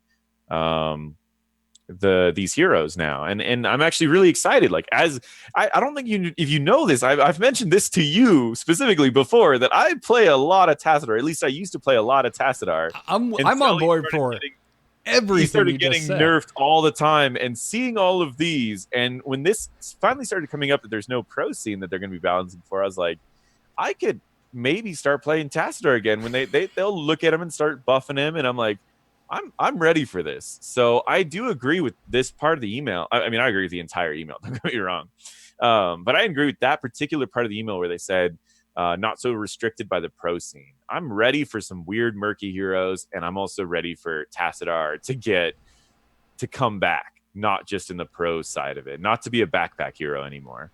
I am down for everything you're saying, except Genji. Don't ever buff him. Don't ever buff him. Never buff Genji I again. still feel is so strong. I still have a high win rate on Genji, even in high. They could lower his range. They could do whatever they want to him. I still think he's still a really strong hero right now. Yeah, no, I would love to see Tassadar come back too, because I was just starting to get into him when they kind of cut the legs out from under him. I think, what was it, last year? I feel like was. Yeah, it was about a year and a half ago. Actually, it was quite a while. I was doing. What was it? Was it auto attack Tassadar, where you just get the actually, speaking of the quest stings, that was it. That was the first build I remember playing where you got quest stings like crazy because you would just channel his. So that was only about a year ago. Yeah, I'm talking about like before that rework, where you could put shields on everyone on your team, and you could like heal yourself with your E, and your E would have a really low cooldown. And so you could be like Alpha Tassadar and buff everyone. It was so great. It was so much fun, so active to play. But then like it was so abused in pro play. I wish Kyle was on the show, because now you're making me think about the first time I played Heroes, which was at whatever year BlizzCon. It was the first time it was a playable demo as Heroes of the Storm, not as some other name, Blizzard Dota or whatever. And I played against Kyle. We ended up in the same game, but against each other, and he played Tassadar, and I was cussing at him like across the play pit, like, because it was so annoying. I just remember like when I first was playing Tassadar, and yes, I know what you're talking about. Blizzard All Stars. Let's talk about that for a second. No, I remember when I was first playing Tassadar and realized the wall was the same size as the gate. So whenever people were trying to run into their gate, I just put a wall there. and every single time I could just imagine they were just infuriated. So I don't know. I really, there was so much about it that I love. So I'm ready for all that. I'm excited. Yeah, me too. Also, like, when you start talking about this kind of stuff, my brain can't help but go to Super Smash Brothers, and seeing as a new one just came out, it's I need to unlock the rest of the characters in that game. I have it. I've been playing it. It's a lot of fun. I found my favorite character, I think, who was not what I was expecting at all. But I do want to play. I need to unlock all the rest of the characters. I need to get that game. It's fun. Do you have a Switch? I do. I do. You need to get that game. I've been playing Red Dead. Red Dead's been my that takes a lot of time. That's been my non-computer game. Because I'm in this office all day, working and playing, and so at the end of the day, I'm like, I don't want to look at my computer monitor. I'm gonna lay on the couch and pretend to be a cowboy. All my stuff's on my computer, so I just try to find a way that's like, I need to find a way to turn off all my other stuff though, because like I get a lot of messages on like Discord and all this, and I use Discord with my friends as well, so it gets tough sometimes. I had to turn off the thing where like it shows when I'm gaming, because then people would see me playing a game and they'd be like, oh well, he's not busy right now, so let's send him messages. And it's like, well, now it's my day off. Like I want to be able to just play a game, and it gets a little crazy. So yeah, I need to find a better way to do everything. I'm thinking about building a different computer and then just having this as like my personal computer, and then I'll have a computer that's for all the recording and whatnot, and then maybe, I don't know, I'm figuring it out. But yeah, Red Dead, I've not gotten that because I don't have one of those two consoles. You need either like the Xbox or the PlayStation 4. Yeah, and so I've thought about it, but like it looks really fun. It looks fun. It looks like a big game. It is. I love it, but I loved the last one. It came out at a time when I had a lot of disposable time. It was. Yeah. Did you hear there was a leak for, I don't know, did you ever play Titanfall? Yeah, I really enjoyed that game. None of my friends picked it up, so eventually I stopped playing. So that was the problem. So Titanfall 2 came out at a really bad time. It released around the time as like 3 or 4 other really popular shooting games came out. And so no one really bought Titanfall 2. Yet Titanfall 2 is still really good. So they said there was a bit of a leak that Titanfall 3 is coming out, and they are trying to learn from their mistakes in Titanfall 1 and 2 and make a game that's better than both of them and released at a better time in Titanfall 3. Oh my God, Overwatch came out in 2016.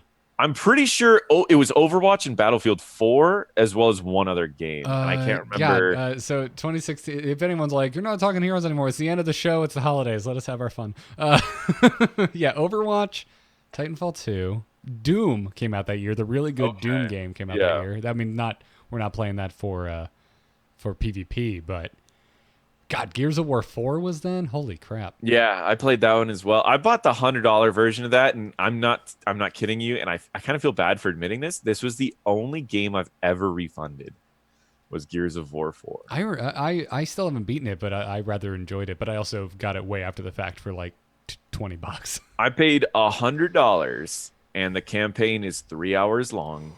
Ooh. And the multiplayer was riddled with things that you had to buy.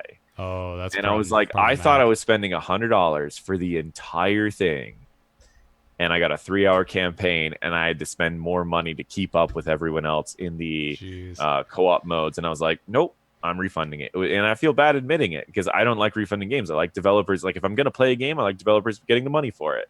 But that was the only game I can remember right now that I've actually refunded. And I was really excited for. I'm actually still excited for Gears 5. My hope is that they take the feedback that everyone gave them about Gears 4 and use it to improve Gears 5. And if they do, I'm going to buy Gears 5 as well. And if they have a more expensive version, I'll probably buy that too. And if it's still bad, I'll probably refund it again. But yep. Yeah. Oh, The Division also came out. I played a lot of that year. Yeah, that's what I'm saying. It came out at a really weird time, but Titanfall 2 is fun. Like I played it a little bit, and I was waiting for the co-op mode to come out. And then when the co-op mode came out, I played it a lot. Because again, it was the same thing. You could like unlock a bunch of stuff. You could unlock all these new classes in co-op mode. It was a lot of fun. So I played a lot of the co-op mode. Yeah, 2016, good year for games. Man, WoW Legion came out then. That's like, in my opinion, the second best WoW expansion ever. Oh, I'm curious now. What is the first best expansion in your opinion? Listeners know of my Arthas fanboyism, so it's Wrath of the Lich King. No contest. That was my opinion for my favorite. So I've played in every single expansion at least to the first raid, except for this expansion, which I didn't play for the first raid. I got bored. I don't know why. Kyle and I just cleared it 2 Fridays ago. We've been doing a 1 day a week, 3-hour session raid with people through the community tab. It's not even guildies. We didn't know the majority of the people. We just wanted to see if we could make it work, and we full cleared.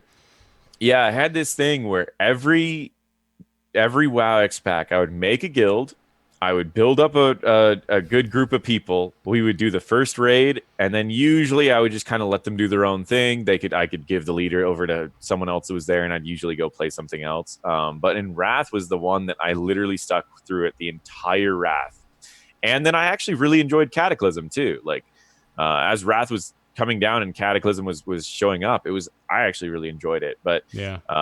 like. Are you excited for WoW Classic by any chance? I am. I don't think I have no idea how it's going to affect my playtime, but it's something I really want to exist. I don't like that I can't revisit that in a non-breaking the TOS fashion. Yeah, and that's actually something that that's something I was thinking about too. So I was trying to find my old hard drives and stuff where I recorded stuff from WoW Classic. And I wanted to find, like, when they came out with Naxxramas, they did this event where you could like infect you could get infected and then you could go through. Yeah, you could get infected by that plague and you could go places and then you could infect other stuff. I took over all of Booty Bay. I literally I infected every single NPC as a following ghoul, and I killed every player that tried to come in to Booty Bay because all the NPCs were infected and killing everything. And I had that all recorded. It's on an old hard drive. But I had down this it was a Excel sheet from Classic WoW, and I listed down how long it took me to level up my characters. And my paladin from 1 to 40, I'm not kidding you, it took months. Like, Paladin and I was thought so about bad it. in vanilla. I know more now, and I started looking up like WoW Classic leveling guides, and they were saying like the fastest you could level if you do everything perfectly is like 2 weeks of like 8 hours a day. Yeah, and I was like, this is not going to be fun, but I'm so excited that everyone gets to start fresh again. That's what I liked. I liked that leveling for a lot of us was the game. I mean, what my thing about it is like, I think part of the reason why I have such a hard time coming back to all the WoW expansions is there's just so much going on and everyone has so much of everything. Like, I get into a game and like we're like, oh, we're going to go to this event, and they're like, and we get to the water that we need to walk past to get to this island, and everyone gets on a different mount that walks on water. They all go, and I'm sitting here like swimming behind very slow, and I'm like, I'm not having fun here. No one's really having fun because they all have this. It's something that they take for granted now that they don't think is actually cool. I don't have this, and I'm not enjoying this.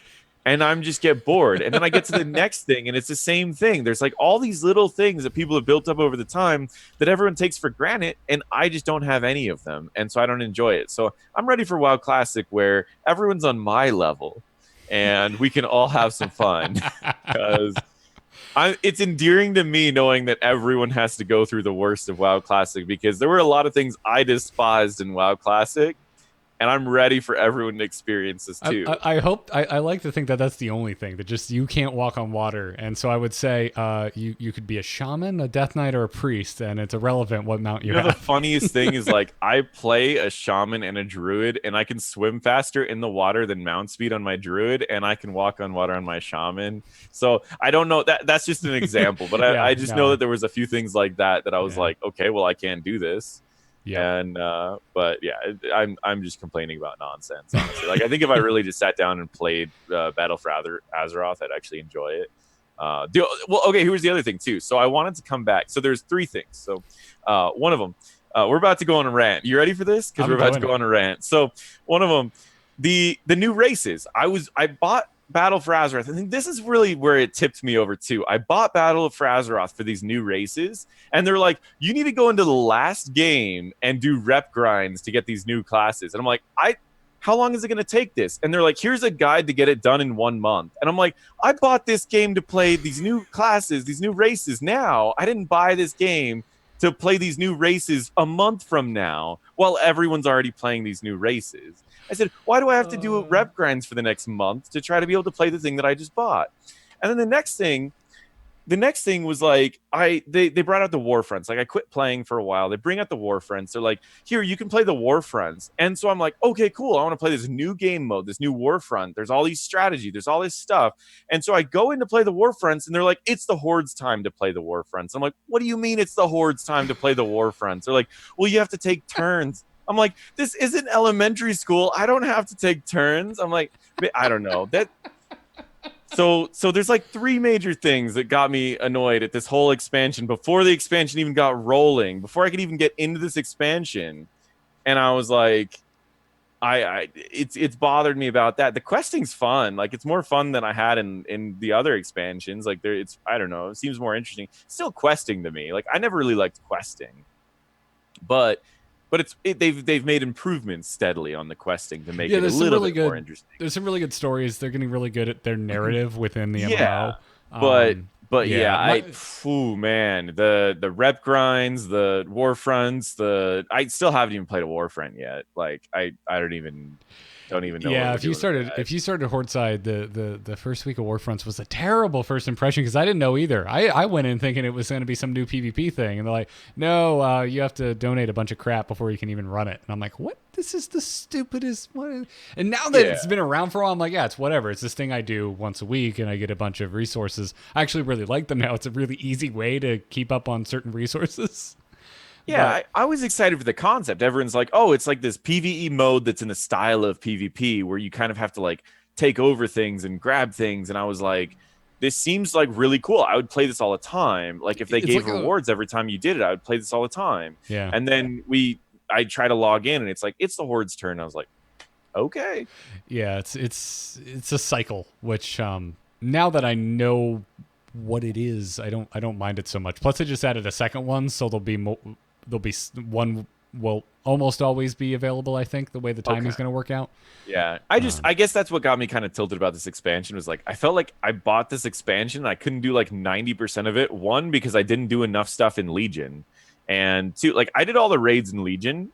I just didn't do all like the rep stuff because I don't really like doing dailies. I like logging on like once a week and like playing with my friends and then kind of being off and not worrying about like anything else. And rep tends to be like a daily event. Yeah. And it feels like a job. Yeah. And I know some people, again, it's endearing. Like if everyone has to do a job, then you just kind of, and I always think that's the funniest mentality too, is like, I'll be like, oh, I don't really have time to do all these dailies. Then I'll be explaining. I'll be like, yeah, the dailies are a bit rough. And then someone's like, well, if you don't know what hard work's like, how are you going to get by in life? I'm like, well, okay, firstly, I get by in life with hard work. But when I'm done with work, I don't want to go back to hard work. Please, thank you. I said, let's not get up on our high horses about treating World of Warcraft like a job because it should not be treated like a job. And that's why I don't play The Sims anymore. Oh, The Sims. Yeah, I've got some rants for that too, but no, we're good to go. We're yeah, I think we're gonna wrap up. But this has been fun. Thank you for the end of show off topic talk. Yeah, we definitely definitely went off topic pretty quick. No, but it's fun, man. Seriously. So we're technically in emails. Keep the emails coming. itncast@gmail.com. Everybody, if you're a patron, drop a question in the Discord question channel, and you won't get lost in the inbox. Kyle will be back next Thursday. We'll be doing an episode after the holidays wrap up. But yeah, it's going to bring us to the end of the show. Thank you again if you're supporting us on Patreon. Check it out over at patreon.com/ITN. Huge thanks to our producers. Thank you, Declan H., Cheesy Bob, Pathagos, and Crusader Dave. If you want some ITN swag, you can go to shirts.amove.tv. We are typically live on Thursdays at 5 p.m. Eastern Time. You can follow the show on Twitter at ITNcast. And NotParadox as our guest host today. Where can everybody find your work? I mean, 90% of the people that know me from my YouTube channel, which is youtube.com/NotParadox. I do a lot of Heroes of Storm content, a lot of psychology content, philosophy content. And then I also have a stream where I stream. I'm trying to stream every other day now, but I don't know how well that's going to work. I'm trying to stream more. Now, let's just say that. And the stream is twitch.tv/NotParadoxTV. And yeah, feel free to toss a follow on the Twitch and a subscribe on the YouTube to see whenever I'm doing anything new. Yeah, again, I want to make sure, folks, if that Sylvanas build sounded interesting to you, NotParadox has a whole video up about it over on his YouTube. You should go check out. Yeah, it's pretty cool. It's a fun build. It's scary because you use your escape to deal damage, but it's a fun build. Listen, if you don't understand the value of hard work, how are you ever going to get ahead in life? Oh man, and that's the thing, is that's a mentality that people keep in World of Warcraft. It's like an actual mentality that people are proud about, that they feel like they treat World of Warcraft like a job, and that everyone else should as well. And they take this mentality. Like, I like WoW because you can go there like anytime, even if you're not like raid ready, you can just go there and do dungeons with friends. Yeah, and the dungeons usually are such low level that you can just like have fun. Or like the RP. I'm on an RP server, so NotParadox, are you a role player in World of Warcraft? I'm not. My friends kind of bullied me into this server, but if that's something that you enjoy doing, I'm trying to get into the whole D&D thing. I haven't done it. I'm trying to get into the D&D thing, but yeah. So I'm on an RP server, and so it's like, even if you have no gear and you're not even leveled all the way, you can just go to Guild Naeus and be a bread vendor if that's what you wanted to do, and you can just have fun. So. Yeah, I disagree, Sola Spur. I love the dungeons in BFA. I think they've been fantastic, and there's a lot of them. Yeah, I've enjoyed a lot of them. I haven't done any of the troll ones, I don't think, but I did all the other ones. There's some good troll ones you should check out. Yeah, I need to get to level 120 too, because I literally got to like 117 and I just got frustrated with the game. Like I wanted to use my boost on a new race, and I was like, there's no new races, and I don't want to go back and do dailies, and I didn't want to level a character that I didn't want to. I don't know. I'm done with the whole. Everyone's enjoying the game, so I can't complain, because my problems are such a random one-off that I didn't play the end of the last game. So You're on YouTube. Not everyone's enjoying the game. You can do the dailies. You can do the dailies and unlock the new races if you do the dailies of this game. But yeah, I don't know. I'm with you on that. The unlocking races bit really chaps my hide. But yeah. Anyways, folks, if you want to follow me on Twitter, I'm at Garrett Art. Everything else is at amove.tv. Speaking of WoW, I have a typically solo podcast I do called R2T2, which you can find by searching for R2-T2 wherever podcasts can be found. However, this week it was not solo. It's also way longer than it usually is, because I had two of my favorite WoW YouTubers on, Taliesin and Evatel. Katie and I hung out with them and had a nice holiday chat, interviewed them a little bit, got some stories, and that's up right now. You can go listen to it at this very moment. So go and enjoy that. That's going to wrap it up for this episode. NotParadox, dude, thank you so much for filling in for Kyle again. Oh yeah, thank you for having me on. I feel like, again, whenever I join this you guys' podcast, I feel like I just rant about random stuff, and you give me a question and I just go off for 30 minutes on a question. So I feel like my stuff, and here I go again. Well, but I feel like my stuff always makes these episodes way longer than they should be. Well, we invite you back for a reason. Yeah. So and clearly the listeners like it, because we always get compliments when you come on. So thanks for returning. Thank you, everybody, for listening. We'll be back next Thursday. Hope everyone has a great holiday. We'll be back with the usual Kyle and me next week. But until then, good luck and have fun.